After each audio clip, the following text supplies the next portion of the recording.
So today we will discuss about something very important, that is how ammonia is disposed of and why it has to be disposed of. Before we go to the ammonia, we should understand from where this ammonia comes. We all know one thing, that we have an important biomolecule in our body, that is the amino acids. The amino acid itself gets its name from important molecule, that is functional group ammonia presence in it. So this ammonia by nature it will be catabolized from the amino acid.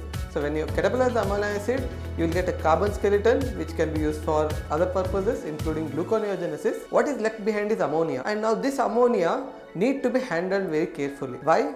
Because ammonia is excreted anyways also, but its increase in the concentration of the ammonia will lead to the toxicity. To avoid this toxicity, body is running a detoxification, that is through the cycle called as urea cycle. Now before we tell it is a toxic, we should understand why we tell it is a toxic. There is no exact mechanism by which ammonia acts as an important toxic compound for the brain tissue, but there are hypothesized theories which includes first the excessive conversion of glutamic acid into glutamine by accepting the amino group.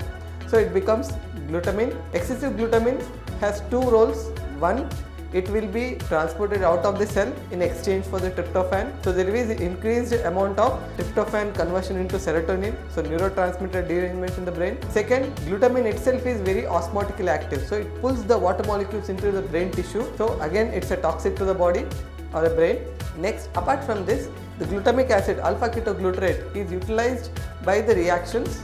During this conversion, alpha ketoglutarate is aminated in the brain tissue. So because of which the lot of intermediates of the TCA cycle are taken away in the alpha ketoglutarate.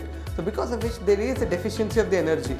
So when we see here, the glutamic acid is less, and the glutamic acid required for the GABA synthesis, that is reduced. Then there is a derangement in the neurotransmitter with increased amount of the tryptophan serotonin synthesis. Then there is decreased amount of the energy, that is the TCA cycle is running at very low, and osmotic active glutamine presence. So all these will in toto cause the tissue damage, that is the brain tissue damage. Hence we term the ammonia as toxic to the brain. Now does we have only toxicity? Can it be removed? Yes. There is a level of defense how this ammonia is handled very carefully by the body. One, the ammonia is captured by glutamic acid to form glutamine. Now this glutamine can be transported through the blood to the liver. So transport form of the glutamine to the liver so that it can be disposed of. Now what is the disposal form? The ammonia is neutralized in the body, specifically in the liver, to synthesize the urea.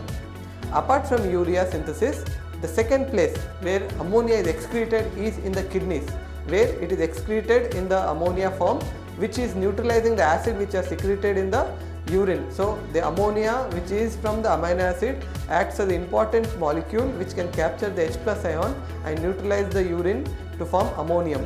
So this is the way how the ammonia is handled very carefully in the body. One is in the liver by urea synthesis, second is excreted in the urine as ammonium. So with this, the ammonia which is part of the amino acid is handled carefully by the tissues so that it can be removed from the body and detoxified successfully. So this is about the ammonia.